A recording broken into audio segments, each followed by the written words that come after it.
کئی ہزاروں سالوں تک یہ لوگ رہے، لیکن اس کے بعد اللہ تعالیٰ نے ان کو اس منصب سے معزول کیا اور مسلم امت کو ان کی جگہ پر فائز کیا۔ اور ساتھ ساتھ پھر اللہ تعالیٰ نے بیان کیا کہ میں نے کیوں کیا ہے، ان کو معزول کیوں کیا ہے، اور جب امت مسلمہ میں تمہیں فائز کر رہا ہوں تو تمہیں کن چیزوں کا خیال رکھنا ہے۔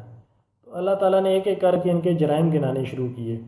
سب سے پہلا میں مختصراً ان کا ذکر کروں گا۔ سب سے پہلا تو ان کا جو جرم تھا وہ یہ تھا کہ یہ دوسروں کو تو اچھائی کا حکم دیتے تھے لیکن اپنے آپ کو بھول جاتے تھے، اور اس کے ساتھ ساتھ اللہ تعالیٰ کی جو آیات تھیں ان کو یہ تھوڑی سی قیمت پر بیچ ڈالتے تھے، اور حق جو تھا اس کو یہ چھپاتے تھے اور باطل کے ساتھ ملا کر مشتبہ بنانے کی کوشش کرتے تھے۔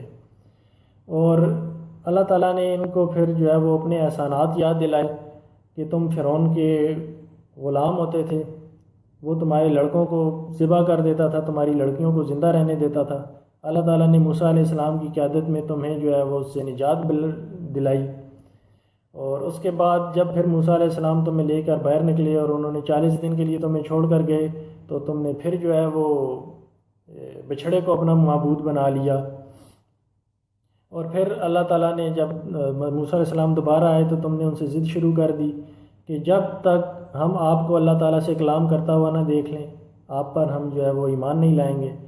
تو پھر یہ ضد پوری کرنے کے گئے تو ایک زبردست صاعقہ آیا اور تم سب بے جان ہو گئے۔ پھر اللہ تعالیٰ نے تمہیں اٹھایا تاکہ تم شکر گزار بنو، اور پھر وہ جو احکامات دیے پھر تم نے ان کی جو ہے وہ پاس نہیں رکھا اور پھر ان کی نافرمانی کی۔ اس کے بعد اللہ تعالیٰ فرماتا ہے کہ کوہ طور کو تمہارے اوپر اٹھا کر تم سے عہد لیا گیا کہ جو احکامات میں تمہیں دے رہا ہوں تم ان کی فرما برداری کرو گے، لیکن تم نے پھر ان کی فرما برداری نہ کی۔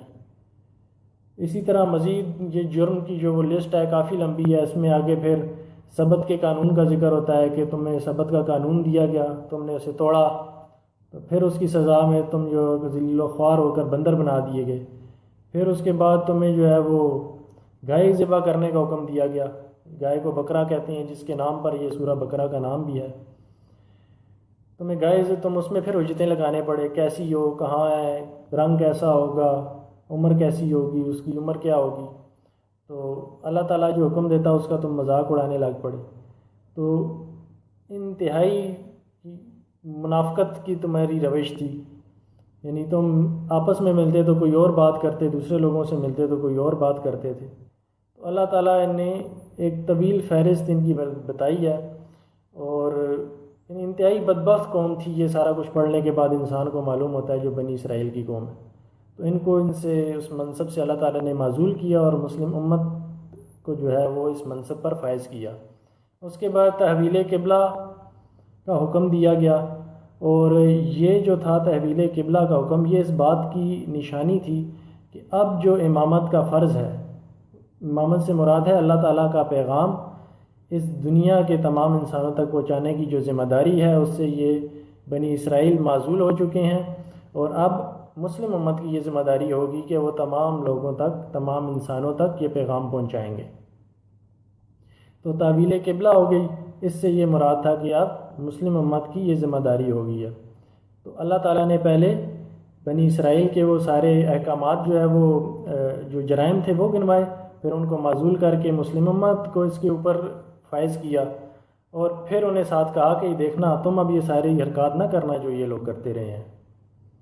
اس کے بعد سورہ بقرہ کے اب آخر میں پھر اسلامی چارٹر دیا گیا ہے مسلمانوں کو کہ تمہارے تمدن کیا ہوگا، معاشرت، معیشت، قانون، سیاست، ان ساری چیزوں کے بارے میں بنیادی احکامات اور اصول بیان کیے گئے۔ سورہ بقرہ کے جو آخری 23 رکوع ہیں ان میں زیادہ تر یہی احکامات ہیں۔ تو اس چیز کو لے کر نکلو، اب تمہاری یہ ذمہ داری ہے کہ تم اس پیغام کو جو ہے وہ پہنچاؤ گے انسانوں تک۔ تمہیں دنیا کی امامت دے دی گئی ہے، تم جہاں سے اٹھے ہو تمہارا قبلہ اب جو ہے وہ خانہ کعبہ ہو گیا ہے، تو اب یہ تمہاری ذمہ داری ہے۔ اور دیکھنا یہ اس قرآن کو ہنسی مذاق نہ لینا، یہ اللہ تعالیٰ کا پیغام ہے، تو اس کو ہلکا نہ لینا، یہ کوئی ہنسی مذاق کی بات نہیں ہے۔ تو میرے دوستوں اور بھائیوں، یہ ہماری جو ہے اب ذمہ داری ہے کہ ہم قرآن کو سیکھیں، اس کے لیے وقت نکالیں، کیونکہ یہ اللہ تعالیٰ نے اب ہمارے اوپر ذمہ داری ڈالی ہے، جیسے اس سے پہلے کسی اور کی ذمہ داری تھی۔ تو میں اللہ تعالیٰ سے دعا کرتا ہوں کہ ہمیں قرآن کو سیکھنے کی اور اس کے پیغام پر عمل کرنے کی توفیق عطا فرمائے، اور جو ذمہ داری اس نے ہم پر ڈالی ہے اس کو باحسن و خوبی پورا کرنے کی توفیق عطا فرمائے۔ وآخر الدعوانا الحمد للہ رب العالمین۔